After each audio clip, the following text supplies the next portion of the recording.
Hello, hello, my friends. I am Jenny Lynn, and this is my show. I am a wife and mom of two crazy kiddos.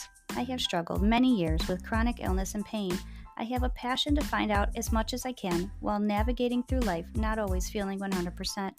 I have realized that having a positive mindset is a must in today's crazy world. You deserve to live this life showing up as your best self, and I can help you get there. If you've been feeling lost after becoming a mom, you're not alone.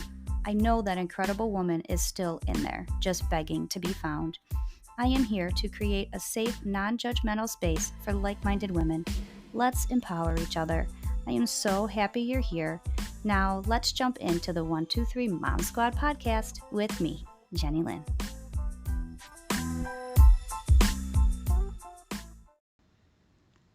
Hello, my friends, and welcome back to another amazing episode of the 123 Momsquad podcast with me, Jenny Lynn. So today I am interviewing an amazing woman who is a hero survivor. Her name is Morgan Adams. She is a holistic sleep coach for women who struggle with getting a good night's sleep consistently. Her goal is to help women feel better and live better, and the key to both begins with a good night's sleep. Morgan is also a former insomniac who spent almost a decade using prescription sleeping pills despite knowing that her overall sleep quality suffered. She's also a two-time breast cancer survivor who advocates for a lifestyle of disease prevention and integrating holistic strategies for cancer treatment. Morgan is just an amazing soul and an amazing human being, and I know you're going to absolutely love this episode. And as always, if you guys are enjoying any specific episode, I would love for you to like, comment, share, save, review. All of this helps this podcast to be seen and, move up in some ratings. And I am counting on you as my audience to help me do that so we can help spread the word and get this podcast seen in front of as many people as we can so I can help as many people as we can. So let's get into it. Without further ado, here's Morgan. Hello and good afternoon, Morgan. Thank you so much for joining me. I'm so glad to have you back and to talk everything sleep, because we all know that it is so important to our health and well-being. So I'm very excited to get to share all of your knowledge when it comes to anything sleep that you can recommend for us. So why don't you start by introducing yourself and telling us a little bit about where you started and where you are now and how you're helping people? Sure. I'm so happy to be here with you, Jenny. Well, I have a varied background professionally. I'm trained as a social worker. I have my master's in social work, and I've had several different careers over the years: sales, public health, marketing.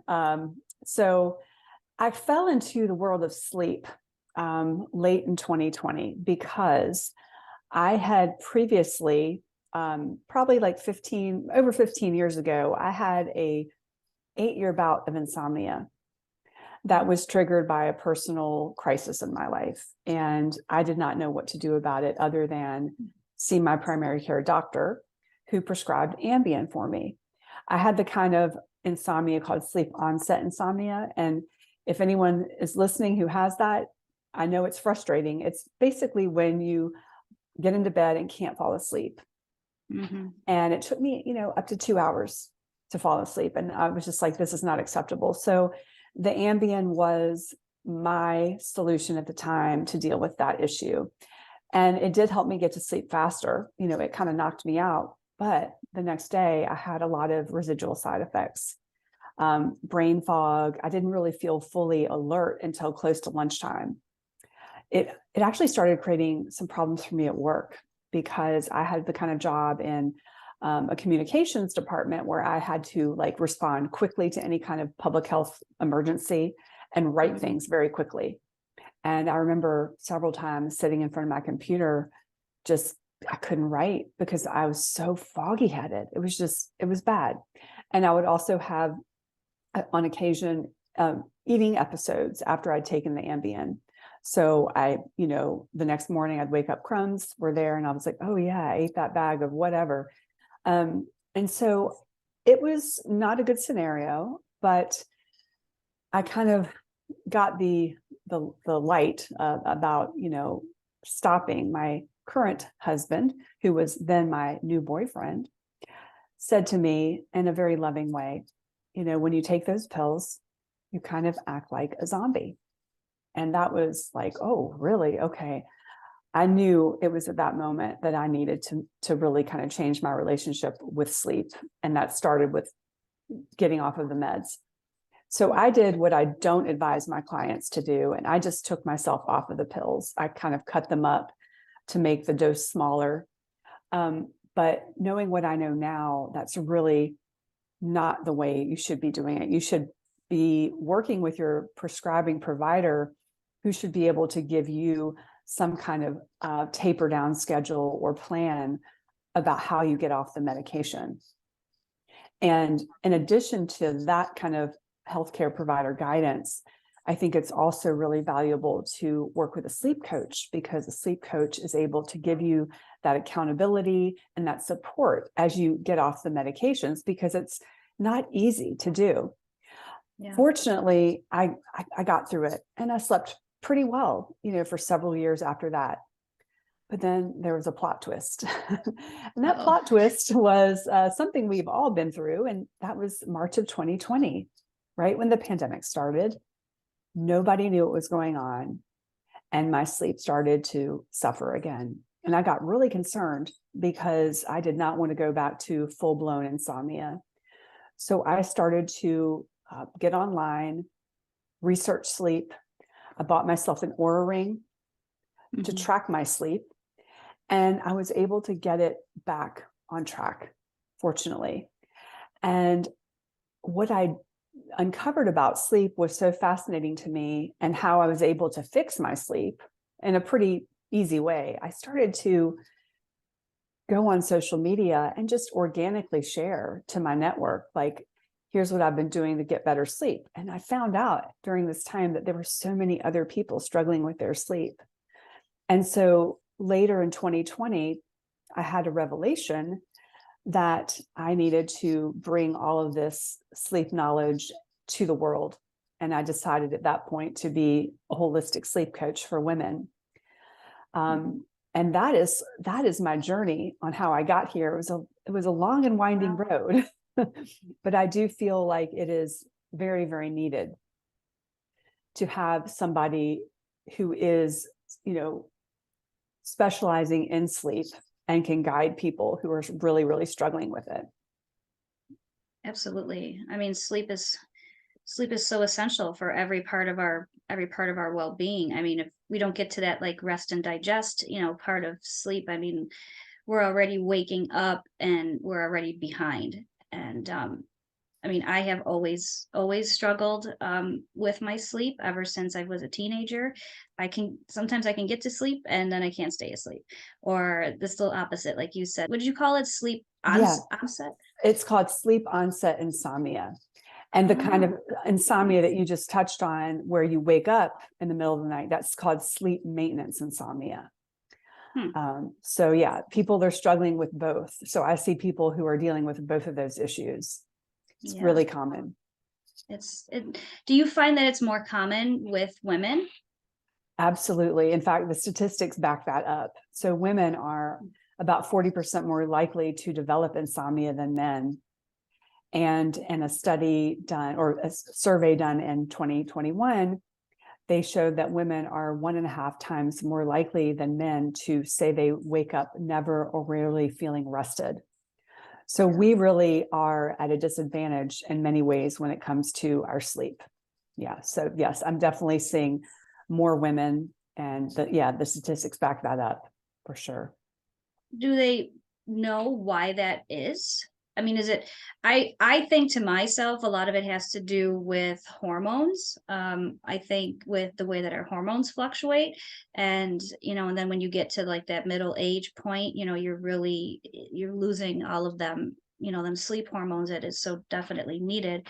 I mean, sometimes I wake up completely soaked because of my hormones, and I'm like having this massive hot flash, and I'm like, my body's out of the out, and then I'm in, and then I'm out, and I'm in. It's horrible.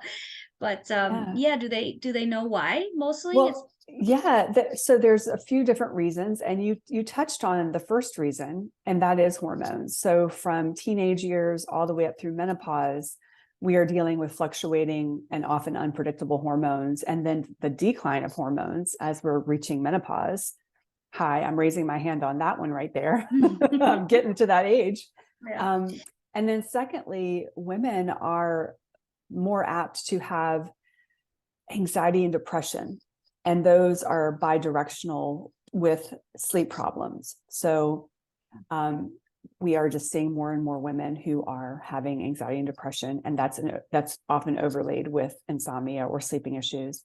And then the third reason is kind of a socio cultural issue, and that is that women are often expected to have more roles in society than men. So this particularly is obvious in midlife for many women, kind of called the sandwich generation. So a woman in her 40s and 50s could be raising children who are still in the home.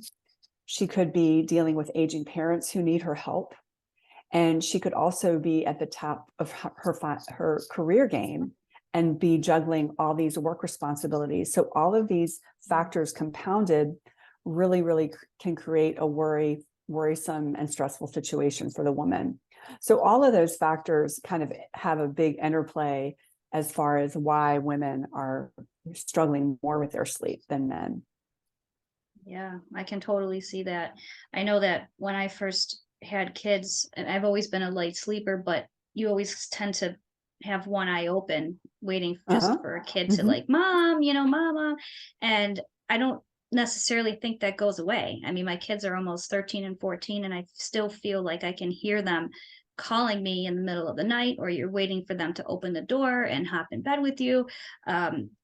Or I sleep with 3 dogs. They're moving about all the time throughout the night, and I do feel them move, so I wake up. I've never been a heavy sleeper. There was a time when just a quick story of me with Ambien, when I was in the hospital after I gave birth to my daughter, my firstborn, but I had real bad complications with her birth. So they took her for the night for me so I could get a good night's rest. And they said, here, I need you to take this Ambien. Now I had heard of it, but I had never, I've never taken it before. So, and I was on the intensive care unit floor, and they said it can tend to be loud. So they really wanted to like knock me out. So they made the room super dark for me and gave me the Ambien. And I remember getting up in the middle of the night. It was maybe 2, 3 o'clock. And I go to put my feet on the floor and I fell. I like literally, my legs felt like I didn't have legs. They were like literally noodles. And I had to grab onto the hospital bed. I pulled myself back up, and I almost like crawled myself to the bathroom because I'm like, oh my God, my body was just not functioning. It was scary. Yeah. But, and then I fell right back asleep, and I've never taken it again. It's some scary stuff, but I've heard a lot of people do like some, sleepwalking, or like it's just got some crazy side effects. But now, how long were you on Ambien, and were you taking it like consistently on a daily basis? Yes, I was taking it almost every night for 8 years. Wow. Oh, wow. And you touched on something pretty important, is that really kind of scary side effect, and people doing things that ultimately hurt themselves. So in 2019, the FDA put a black box warning on Z drugs that include Ambien, Sonata, Lunesta, because of that very reason. People were sleepwalking, sleep driving, doing things that were hurting themselves or others because you were basically unconscious. Yeah. And interestingly, so I found all of this out after the fact, but in 2013, so I was just about to go off the pills at that point, but in 2013, they changed the dosage requirements or the dosage recommendations for women, because what they were finding is that women were taking too large of a dose. And that was why, so many of the women, including myself, had all the grogginess the next day. So essentially we were being overdosed unbeknownst to us, because they weren't testing it out on women. They were using men in the tests, which, that's a whole other story, which I won't go on a tangent. Wow. And then I came to find out also that 80% of people who take sleep medications have grogginess, oversleeping, a hard time waking up in the morning. So the side effects are quite profound, but yet still people are taking them like myself. I took them because I didn't know of any other way out. Yeah. I was too scared for many years to sleep on my own, naturally. So yeah, they are definitely something to consider for short-term chronic or short-term acute issues. So like they have their place. If you have a death in the family, a divorce, or a job loss, and you really are having an acute episode of insomnia, it's totally appropriate to take them for a short period of time. But the package insert actually says they're not meant to be used for over like 2 weeks. Yet time after time, you will see physicians writing refill prescriptions for month after month, year after year. And the doctors don't know any better. Honestly, most of them don't. I mean, there's some that are very up on things and are educated, but they don't really understand that things like CBTI, cognitive behavioral therapy for insomnia, are actually first line treatment for insomnia over sleeping pills. So, I mean, we're just living in a society where, unfortunately, primary care doctors are only given 2 hours of sleep science training in medical school. And that's really unfortunate because we spend a third of our lives asleep. So they should be getting more education than 2 hours, in my opinion. So it's really no wonder that they are just handing out a prescription for a pill because they're not adequately equipped to really help somebody who's struggling with their sleep. So I totally get how it all plays out, but it's really not to our advantage if we're that person coming in and getting handed the script. Absolutely. That's terrifying. I mean, that's Yeah. terrifying. I mean, it's like anything else. I know doctors become doctors because they want to help people, but they don't learn enough about literally getting to why are you having insomnia instead of Yes. just let me give you this pill. And you trust your doctors. I mean, they're your healthcare team, and they're the first line of defense that everybody always goes to for anything. It's like, go to your doctor. Have you called your doctor? And the thing of it is the more that we know and the more that we start to learn about our own conditions and being our own advocates, I think is so important, because we have to go into our doctors knowing what we know and telling them, listen, I want you to help me without medication.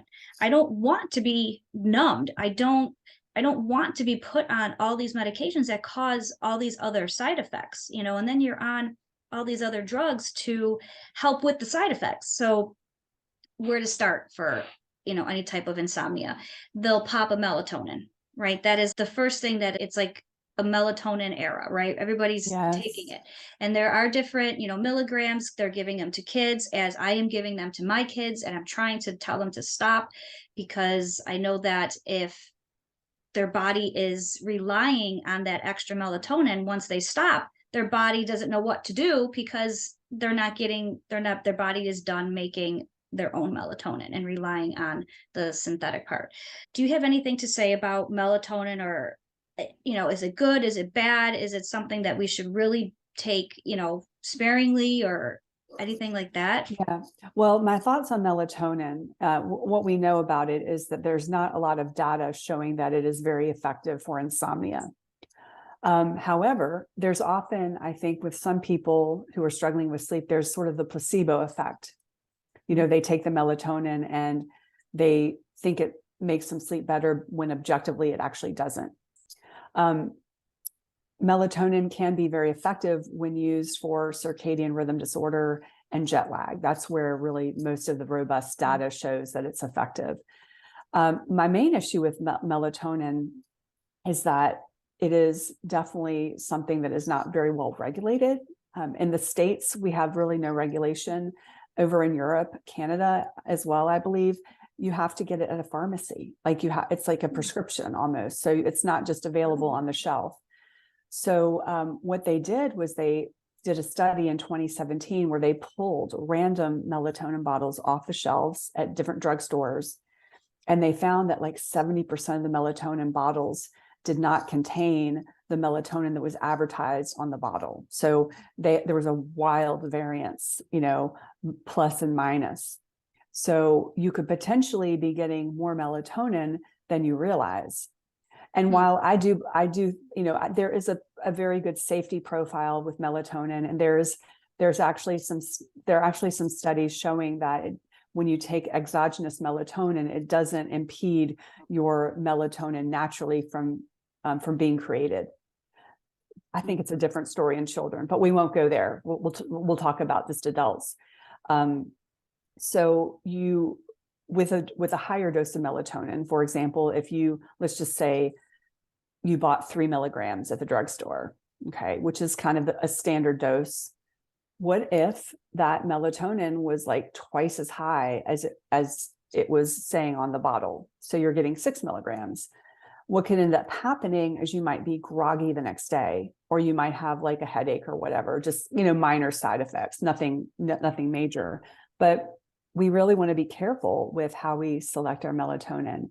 And so when I'm working with clients who are like, hey, I want to try melatonin, I will say, start at a very low dose, like 0.3 milligrams, and look for a melatonin supplement that has a USP label. A USP label means that the product has been tested for accuracy as far as like it is what it says on the bottle. So you know exactly what you're getting and the dosage and the quality. And you have to kind of look for those kinds of products. They're not just available at every drugstore. So it's really incumbent upon the consumer to be a smart shopper, with melatonin and all other supplements for that matter. Yeah, there are so many different brands out there. Even the ones for kids, I think I've seen them between 3 to 5 milligrams. And I think the highest dosage that I've seen around me is 10. But yeah, there's so many different sleep supplements out there. And I myself cannot fall asleep sometimes without taking some sort of a sleep supplement. I've been trying insomnitol. Have you heard of that? It's more like it's got like 5-HTP in it, and that L-theanine?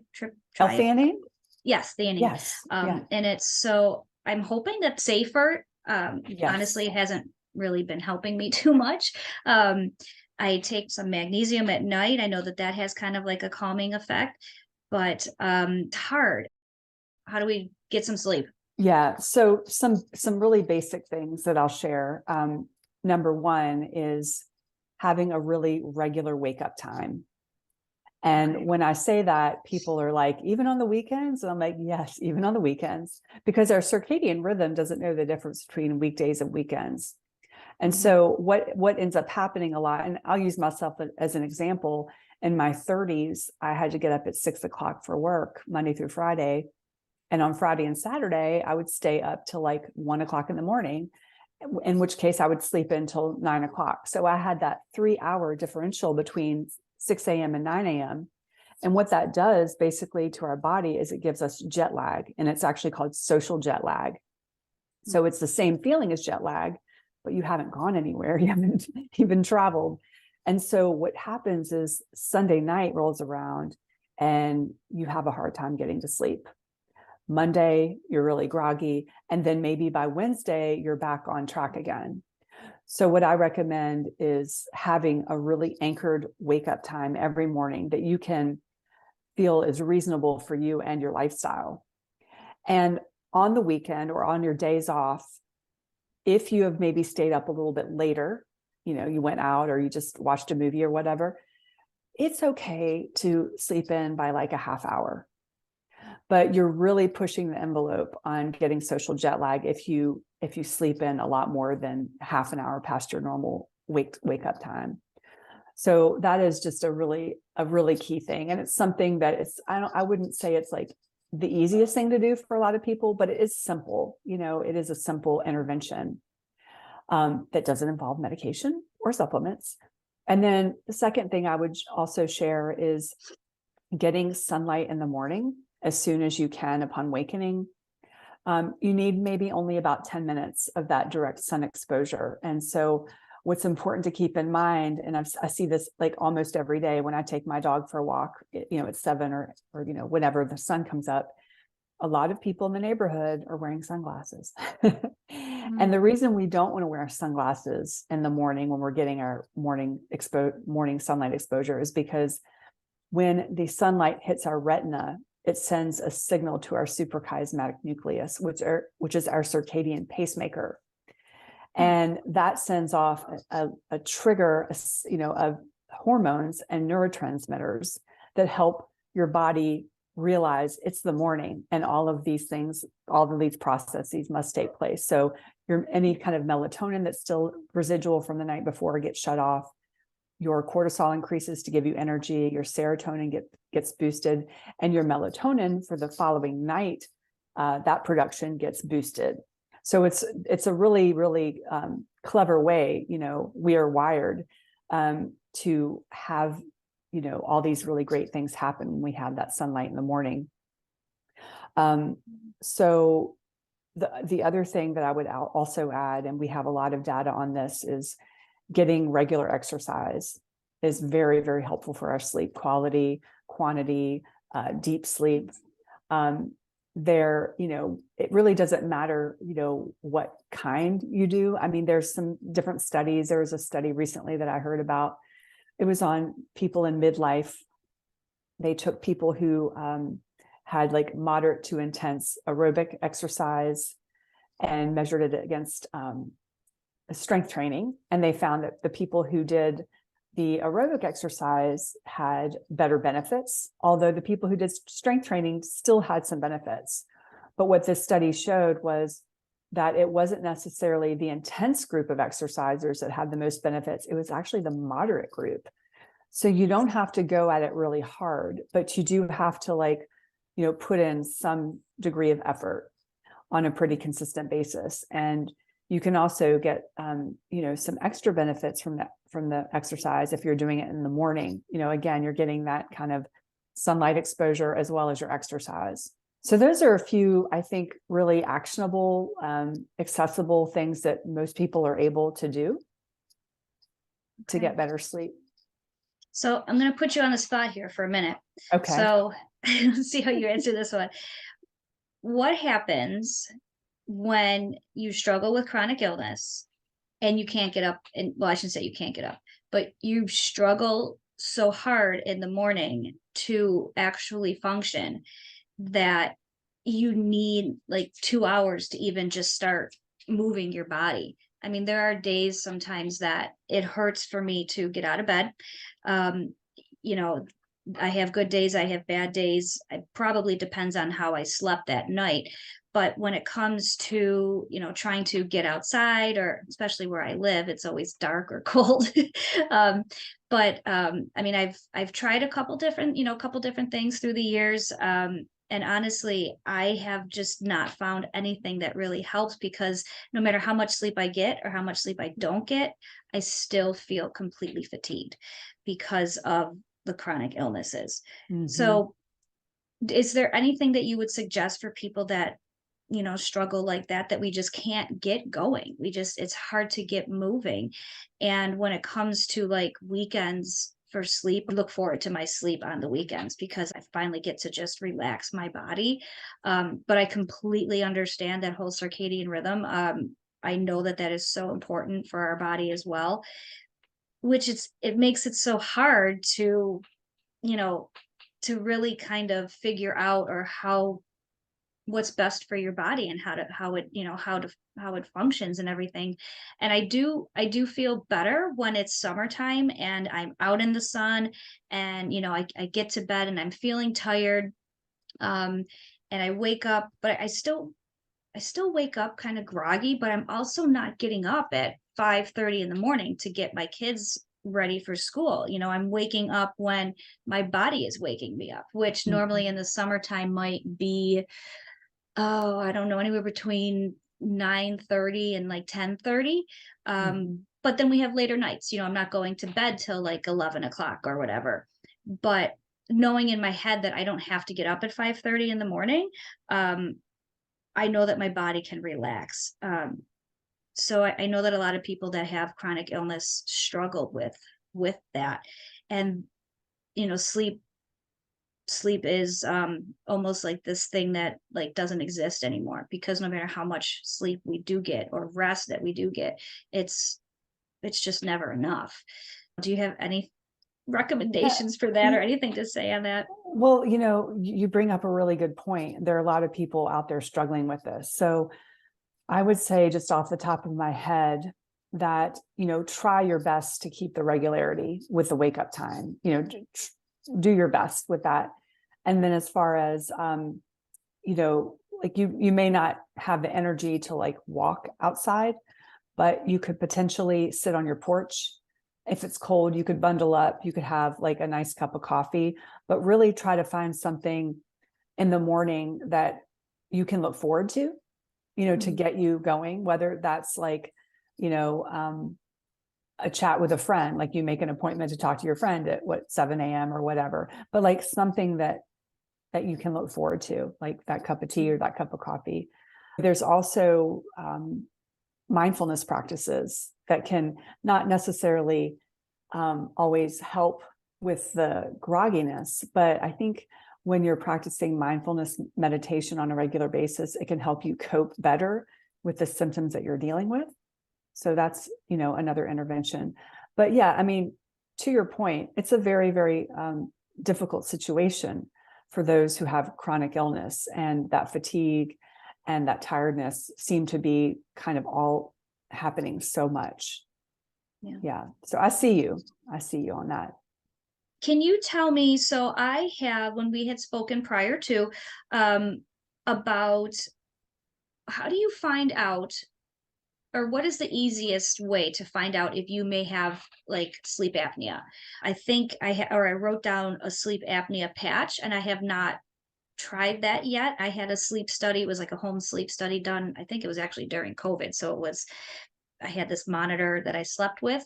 And that can also, you may not know that you have obstructive type sleep apnea, which could be interfering with your sleep. So that is something to absolutely check as well, right? Yes, you bring up a really good point. So a lot of times when we talk about sleep apnea, we kind of have this mental image of, a Homer Simpson, an overweight middle-aged guy with a pot belly on the couch snoring. Well, but there are so many people out there that have sleep apnea that has gone undiagnosed. In fact, this is a very scary statistic, is that 90% of women who have sleep apnea go undiagnosed.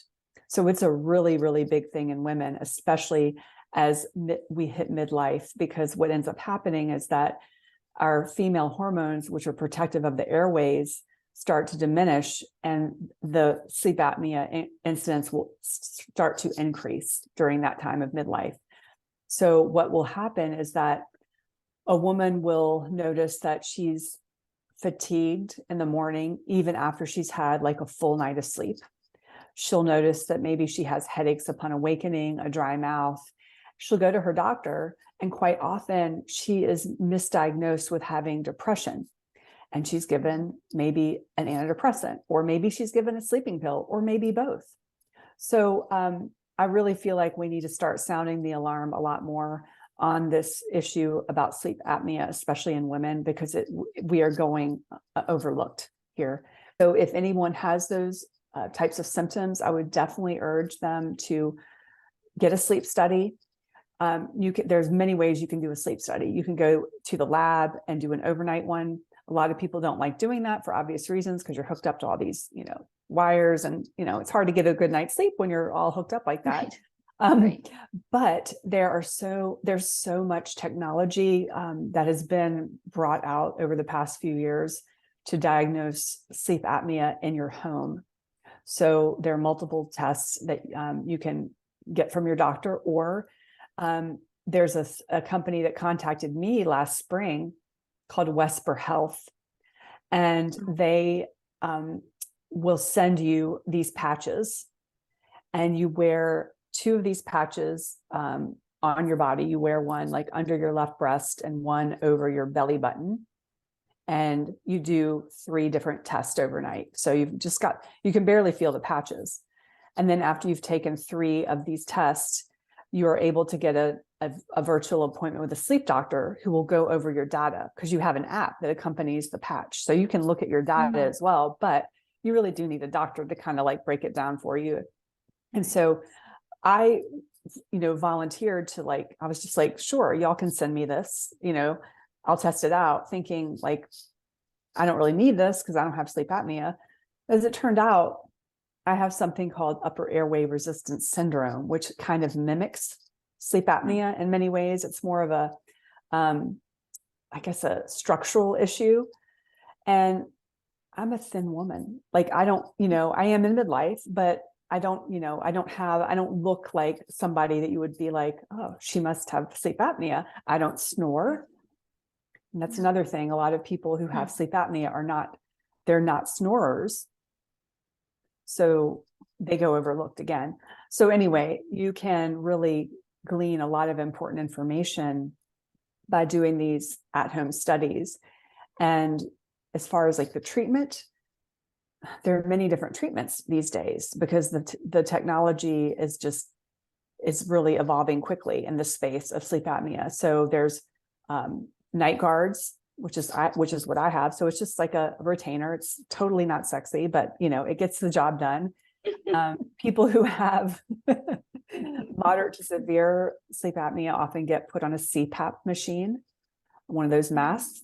And then there's like implants and different things like that, so that you don't have to be hooked up to a machine. So the field is evolving really quickly, but I would just really urge anybody who is, if you suspect you have sleep apnea, definitely get it checked. And for people out there who have a male partner who snores, definitely get your male partner checked out. Because if you're snoring, there's a pretty high likelihood that you could have sleep apnea. It's not guaranteed. Now, some snoring, just to be clear, some snoring is kind of normal. Like if you have a cold or if you've had too much to drink, a couple times a month, no big deal. But if the snoring is like on the regular, that's really a warning sign to get it looked at. Yeah, and I mean, when the longer that goes unnoticed and untreated, that puts a lot of pressure on your heart. And then, Yes. it could be pretty deadly. I suppose there's a lot of people Absolutely. that it unfortunately takes out. Yes. And we don't want that to happen. No. So, yeah. One other thing that I wrote down before we kind of close up, what I have written down to find your chronotype. Now, what is that and how important is that to us? Yeah, that's pretty important. Basically, a chronotype is the fancy way of saying, are you a night owl or an early bird? And so a couple ways you can find out what you are. Well, if you've done 23andMe, there's like 7 different genes that kind of help you determine your chronotype. But if you don't have the 23andMe test, you can take something online called the Morningness Eveningness Questionnaire, or the MEQ for short. And it's a series of questions that will tell you, are you a severe early bird, severe night owl, and everything in between. So that's a pretty reliable, scientifically validated measure. There's also a more, I guess, informal type of quiz you can take online. It's by a guy named Dr. Michael Bruce. He's known as the sleep doctor. He created this sort of different way of looking at chronotypes, where you're divided into dolphin, lion, bear. There's 4 of them. I always forget the 4th one. I'm just like, so that his website to take his chronotype quiz is The Power of When, WHEN. And you can go on there and find out if you are a lion, bear, wolf, or dolphin. Oh, you said it. I said it. I knew I was it wolf. I think it was wolf you didn't say before. I think I did. I don't know. Sometimes I just forget the animals. But And it may not be the wolf, so forgive me if I'm off on my animal, but you can go to the quiz and find out what you are. Yeah, And right. so it's important to find out what your chronotype is, because you want to be able to pick your sleep schedule and your productivity schedule according to your chronotype. Now, without going, off on a huge tangent, what's really kind of sad, I think, is that our society is built for an early bird. Because you think about early school times, think about early work meeting times. The people who are night owls in a corporate world, or children who are, in the school system that's very rigidly designed, they're suffering big time. I feel very badly for folks like that who are trying to work and live outside of their chronotype. So, it's, you just want to find out what it is, and you want to be able to kind of, as best you can, alter your schedule to modify not to modify, but to fit your chronotype. Your chronotype is fairly set. You can't really become like a huge early bird if you're wired to be a night owl. You can't move the needle that much. So just respect your chronotype and try to work with it the best you can, is my advice. Tell my husband and my father that, because they're like, you just need to start getting up earlier and going to bed earlier. I go, you don't understand. My body doesn't work that way. And it's almost like I feel like a lot of people that struggle with a chronic illness are late night, are late owls, and it's hard for them to get up in the morning. I mean, I've never, even for school, oh my God, I would struggle till after lunchtime. And I mean, still to this day, when early morning meetings, or I can't schedule things in the morning because my mind does not function that early. Yeah. I'd rather have a meeting at 8 o'clock 8 o'clock at night.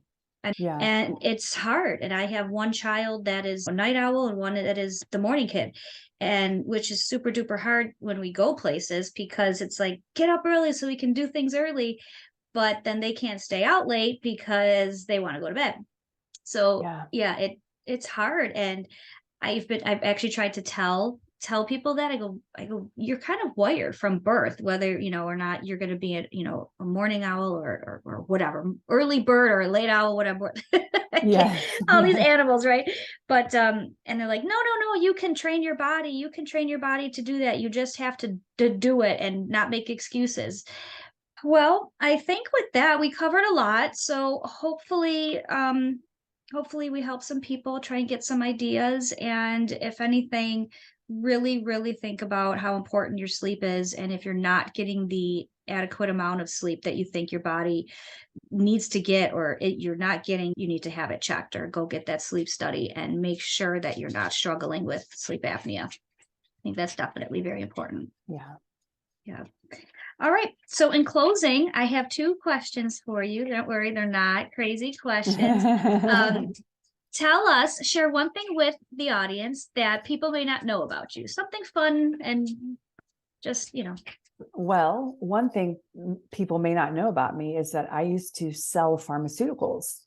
I was a sales rep for pharmaceuticals. And it's kind of interesting because, at that time, I bought into, there's a pill for every ill, right? Right.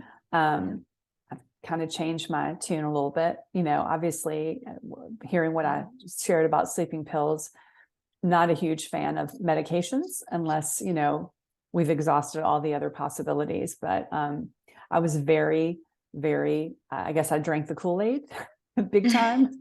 So people are often shocked to find out that I was very into selling drugs legally. Right. And then if you could share one piece of advice that you maybe always go back to. It could be a quote, it could be something that your parents shared when you were little, something that always sticks in your head.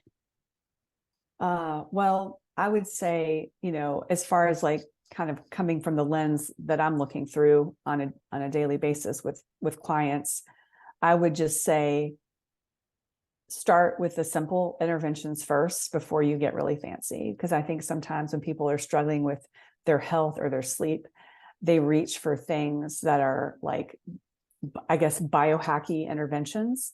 They get very fancy when in fact, some of the most simple attainable interventions are the ones that are the most effective, like some of the ones that we went over, the sunlight and the waking up at the same time. Those are free. Right. And they're Right. accessible to most people. They may not always be easy, but they don't require a lot of money, and they're not complicated to figure out. So I think Yeah. start with the basics first if you're trying to fix a health or sleep issue, and then work up to the more advanced interventions if the basic ones are not, completely filling the need that you have. Absolutely. That's wonderful advice. Thank you, Morgan. Well, I think we are ready to wrap up. So thank you so much for being here and sharing all of your wisdom with us. I really appreciate it. I hope that everybody got some wonderful educational tools out of this episode. And thanks again for being here, Morgan. You're very welcome. All right. We will talk soon. Take care. Thanks.